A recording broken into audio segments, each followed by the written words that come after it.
Hello friend, সবাই কেমন আছো? আশা করছি সবাই ভালো আছো। তো এই জায়গাটা পুরোটাই ওই যে নাড়া কাটছে ওরকমই পুরোটাই ভরাট ছিল। তো অনেকটা করেই জল, এক হাঁটু করে, সেই জন্য করে কাপড় অনেকটা গুঁড়িয়ে নিতে হয়েছে। তো আমিও কাটছিলাম, তো অনেকটা কাটা হয়ে গেছে, অল্প একটু বাকি আছে। এই যে পায়ের অবস্থা দেখো, কতটা করে জল দেখো। তো কাটা প্রায় হয়ে গেছে, অল্প একটু বাকি আছে। তো একটু পানটা খেয়ে নিই, কারণ অনেকটা বেলা হয়ে গেছে, 9টা সাড়ে 9টা বেজে গেছে। তো আমি আর সেজ কাকি শাশুড়ি আর দাদু, মানে দাদা শ্বশুর, বরের দাদু, তিনজনে মিলে পান্তা খাচ্ছি, তিনজনেই কাটতে এসেছি। তো অনেকটা জল বুঝলে।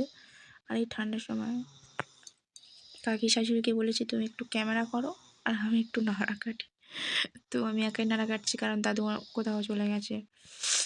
দুজনেই কাটছিলাম, তো অল্প একটু বাকি আছে। আমি ভাবলাম একটু আমি কেটে দিই, তুমি একটু দাঁড়াও এখানে। আর ওগুলো কেটে আমার তুলতে হবে। কাটা প্রায় হয়ে গেছে, দেখো আমার পায়ের লোম সব কেটে কেটে পড়ে গেছে, অনেকটা লোম ছিল, আর বেশি নেই। এই দেখো কত লোম ছিল, কেটে কেটে পড়ে গেছে। যাই হোক, তো একটু বসেছি কারণ গরম লেগেছে, 11টা সাড়ে 11টা বেজে গেছে, একটু গরম লেগেছে। তো একটু বসে নিই, একটু জল খেয়ে নিই, কারণ সারাক্ষণ কি কাজ করবো। পায়ের হাল দেখো কি অবস্থা হয়েছে, লম্বা করে পা ছাড়া দিয়ে বসে আছি, যেন এখানে যেন আরাম করতে এসেছি।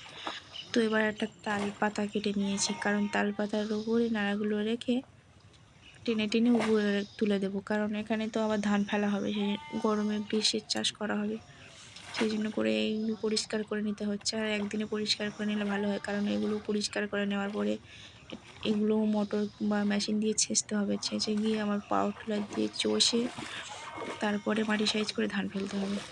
তো টাটা বাই বাই। কেমন লাগলো ভিডিওটা কমেন্টে জানিও।